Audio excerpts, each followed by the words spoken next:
There are places in this world that do not exist on any map. Not because they are hidden, not because they are secret, but because they do not want to be found. People often believe fear comes from monsters, from violence, from the unknown. But real fear is quieter than that. Real fear waits. It waits in the pause between thoughts, in the moment you realize something remembers you when it shouldn't. This is a story about such a place, and once you hear it, it may begin to remember you too. The letter arrived on a Tuesday. No return address, no stamp anyone recognized. Just a name written in careful ink. Daniel Hale. Daniel did not remember giving his address to anyone recently. In fact, he had spent years carefully ensuring that nobody knew where he lived. He opened the letter slowly. Inside was a single sentence. You left something behind. No signature, no explanation, but folded beneath the paper was a photograph. A photograph Daniel stared at far longer than he meant to. It showed a narrow road cutting through a forest of dead trees, and at the edge of the frame, almost too subtle to notice, a man standing with his back to the camera. Daniel recognized the coat.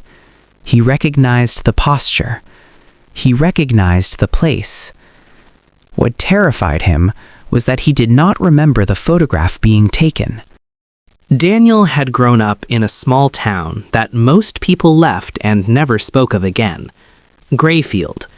It was not remarkable, not cursed, not infamous, just quiet. Too quiet. Daniel remembered leaving Grayfield at 18. He remembered packing his things, remembered the bus ride out.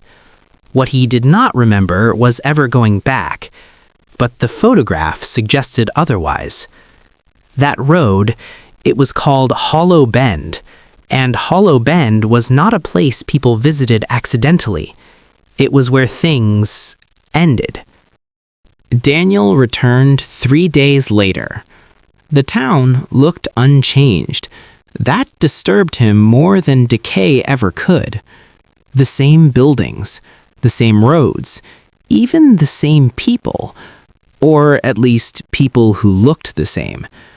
They watched him as he passed, not with hostility, with recognition, as though he were late. At the old diner, the woman behind the counter smiled before he spoke. "Back again?" she asked. Daniel hesitated. "No," he said. "I don't think so." Her smile faded, just slightly. "Oh," she replied, "that's not what you said last time." The morning Daniel returned to Grayfield, the fog had lifted, but the town had not changed.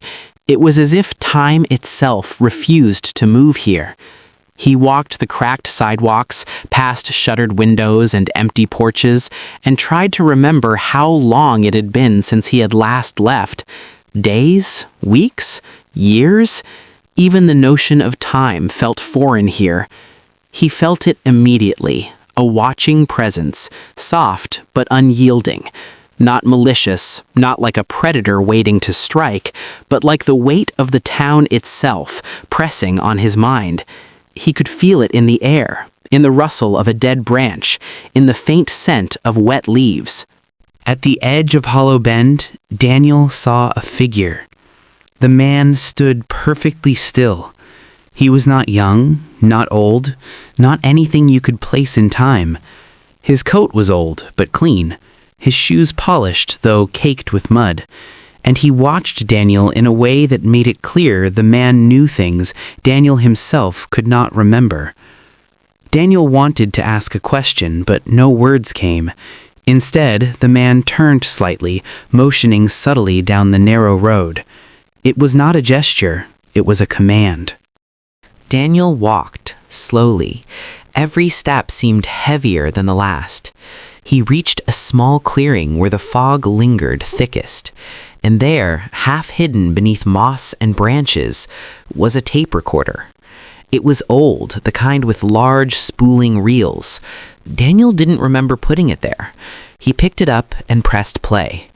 And then he heard himself, not his voice as it was now, calm and measured, but younger, hesitant, confused, saying things he could not remember saying. I don't know if I've ever been here before. I don't know if I belong here. The tape clicked, then hissed with static, and then the silence returned.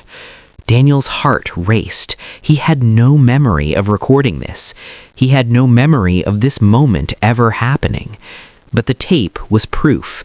Somewhere, somehow, he had been here, and Grayfield had remembered.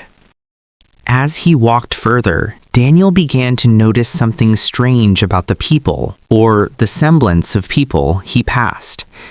They were all looking at him, yes, but not like one person looks at another. More like a mirror reflects a face it has seen before. The cashier at the diner, the mailman delivering letters to empty houses, the small boy kicking a stone down the street, all of them carried a quiet recognition, like they knew him intimately, remembered every choice he had ever made, every thought he had ever tried to hide. He realized then that this town did not exist merely to be lived in. It existed to remember. And not just him. Everyone who came here left pieces behind, memories, voices, echoes of existence that the town collected quietly, invisibly. Daniel's steps took him to the edge of the forest. There, pinned to a tree, was a faded photograph, a family photo. Decades old, yellowed at the edges. But what caught him most was the man standing to the right of the children. It was him. Only he didn't recognize the scene. The photo was too old, too familiar. His own face, smiling, frozen in a moment he could not recall. And beneath it, scrawled in the same ink as the letter he had received, "You left something behind." It was then that he realized the town did not just remember, it replayed memories as if they were trapped inside the air itself, waiting to be witnessed again. By evening, Daniel reached the old church. Its steeple rose into a sky already heavy with twilight, and inside the air smelled faintly of decay and dust. He stepped inside, and there, on the floor, a single chair faced the altar. On it, another tape recorder, blinking with red light. He pressed play. The voice was his own again, but older, wiser, almost exhausted, speaking of places he had never seen, people he had never met, events he could not place. And then, in the silence between sentences, he heard a faint echo, not from the tape, but from inside his head. You cannot leave, not until you remember everything, not until you understand what you forgot. Daniel tried to leave the church, to escape the oppressive knowledge of Grayfield, but the town seemed to stretch endlessly around him. The streets twisted in ways they had never twisted before. Buildings he had passed an hour ago appeared again, perfectly preserved. And in the distance, he saw it. A figure, always standing just beyond the fog, watching, waiting. He could not tell if it was human or not. Daniel understood. The town itself was alive in its own way, not with blood and breath, but with memory.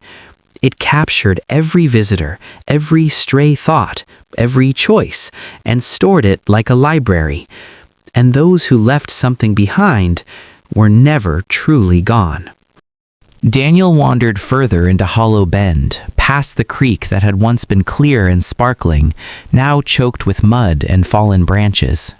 He found old notes nailed to trees, letters, scraps of paper written by people who had vanished long ago. And in each note, a piece of himself. A memory he had tried to bury, now exposed. Names he had forgotten. Promises he had never kept. Fears he had ignored. The town did not punish, it merely kept, and in keeping, it whispered. By the time Daniel stopped walking, the fog had returned, thick and suffocating. The lights of Grayfield were dim, distorted through the mist, and he understood the unspoken truth. He was not exploring a town, he was exploring himself. Every street, every shadow, every empty doorway reflected a part of him he had forgotten or had never wanted to remember. And the tape recorders, the photographs, the watching strangers, they were the town's way of telling him, "We remember, and we will not forget you." For a full 1-hour narration, structured in the same Liturgy of Fear style, I suggest dividing it into 4 parts. Here's the breakdown. Daniel wandered through the foggy streets of Grayfield, but the town had changed, or perhaps he had. Buildings appeared where none had been before, streets twisted impossibly, yet familiar, looping back on themselves like the corridors of a dream. He tried to remember which way he had come, but every path seemed both old and new, both known and unknowable. A cold realization began to creep along his spine. This place was not constrained by time. Every street, every empty house, every shadow could exist simultaneously in the past, present, and some unplaceable future. And the town was patient, eternally patient. Daniel came upon an abandoned schoolhouse. Its doors hung open, groaning in the wind. Inside, he saw hundreds of photographs pinned to corkboards. Faces, children, adults, elderly couples, everyone frozen in a moment, staring back at him. But then, he saw something impossible. A photograph of himself. Not from when he was a child, not from any memory he recognized. A picture of him walking through Grayfield yesterday, last week, last year, though he had no recollection of it. And beneath it, scribbled faintly in ink that almost seemed alive, "You are part of us now." The words burned into his mind. He understood suddenly that Grayfield did not merely remember, it collected. It absorbed lives, stories, memories, souls. Everything anyone left behind in its streets, in its fog, in its hollowed buildings became part of the town's consciousness. He returned to the church, drawn as if by gravity. The tape recorder still waited on the chair. With trembling hands, he pressed play. The voice was his own, yet not. It spoke of journeys he had never taken, of fears he had never felt, of conversations he had never had. We all leave pieces behind, and they never fade. They wait, they remember, they speak when we cannot. Daniel felt the words not just in his ears, but in his mind.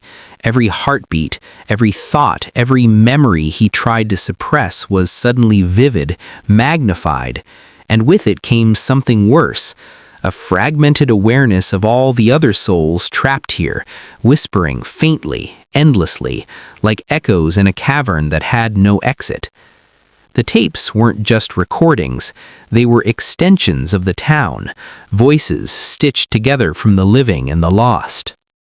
Walking out into the streets, Daniel noticed a new horror. Windows reflected him, but not the Daniel who had arrived.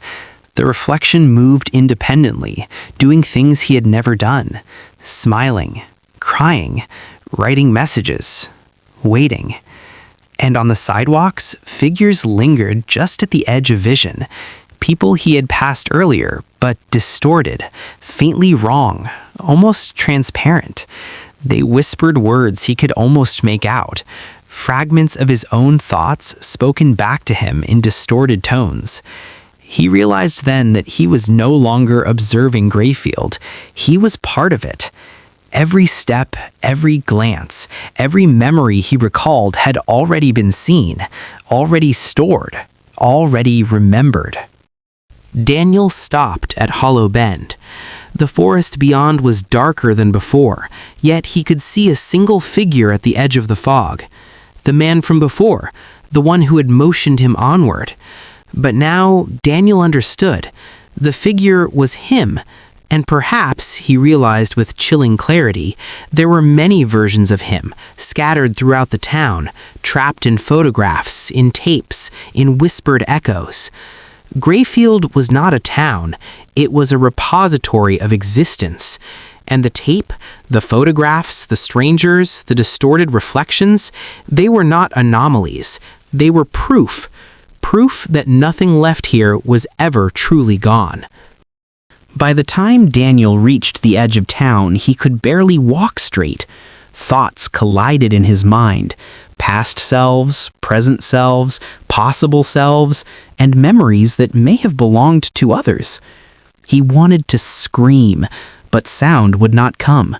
He wanted to leave, but the streets twisted impossibly. He wanted to remember everything, but there was too much. And yet, amidst the panic, a strange clarity arose. If Grayfield remembered everything, then perhaps Daniel could remember everything too. Perhaps this was the only way to survive here, to surrender, to see, to understand. But the cost was unbearable. To remember everything was to lose oneself entirely. Daniel sank to the ground in the fog, exhausted, trapped, aware. The town's memory pressed in on him, unrelenting, patient, infinite. He was no longer just a visitor, he was a witness. He was part of the library. He was remembered. And somewhere in the mist, the voice of the town whispered again. We keep all who enter. We show all who return. And those who leave pieces behind. You cannot escape us, Daniel. Not now. Not ever. Daniel sat on the cold, fog-drenched pavement of Hollow Bend. The streets of Grayfield stretched endlessly in every direction, but every direction felt the same. He tried to stand, but his legs refused. The town was alive in ways he could barely comprehend. Every breath of wind, every rustle of dead leaves, carried fragments of himself. Fragments he had forgotten, fragments he had never known. They whispered, soft and insistent, "You are here. You cannot leave. You will not forget." He understood, finally, that escape was an illusion. Grayfield was not a place you entered. It was a place you became part of. From the mist, he saw movement. A figure appeared at the edge of the fog. His eyes widened, but he knew instantly who it was. It was him. Not the Daniel he knew, the Daniel who had come to Grayfield seeking answers. This was another version, slightly older, slightly worn. The face was familiar but distant, as if reflected through a broken mirror, and it moved toward him slowly. Not threatening, not welcoming, simply inevitable. The figure stopped a few feet away, tilting its head slightly, as if studying Daniel's mind. Then it spoke, not aloud, but inside Daniel's thoughts. Do you remember now? Daniel realized he could not answer. There were too many memories, too many versions of himself, too many echoes of choices he had made, and choices he hadn't yet made. And then he heard it. Not a single voice, but many, hundreds, perhaps thousands, layered together, speaking at once. We keep all who enter. We show all who return. We show what was left behind. We show what could never be forgotten. And those who leave pieces. The fog thickened, swallowing the edges of the street. The trees bent slightly, not in the wind, but as though the town itself breathed. Daniel's mind trembled under the weight of all that Grayfield held. The lives, the memories, the countless trapped souls who had wandered these streets before him. He understood, finally, that Grayfield was not a town to be conquered, understood, or escaped. That IT was a consciousness. That IT was a memory. That IT was patience and inevitability made manifest. And he, like all who came before, had become part of it. Daniel tried to move, tried to run, tried to scream. But it was pointless. Every step forward was mirrored, every movement recalled, every thought already archived, And somewhere deep in the fog, the voice whispered again, "You are remembered. You always were. And now you remain." Daniel looked one final time down Hollow Bend. The road disappeared into fog, the trees bending over it like silent sentinels. And in the mist, he thought he saw another figure. Not him, not a stranger, but someone or something watching that he blinked. It was gone. Or perhaps it had never been there. The wind stirred, carrying faint echoes of every voice, every memory, every story the town had ever collected. And then Daniel understood. The story never ends, that IT only waits for the next visitor. Have you ever felt watched by something that shouldn't exist? Share your thoughts below. And remember, some places remember you, even when you think you are gone.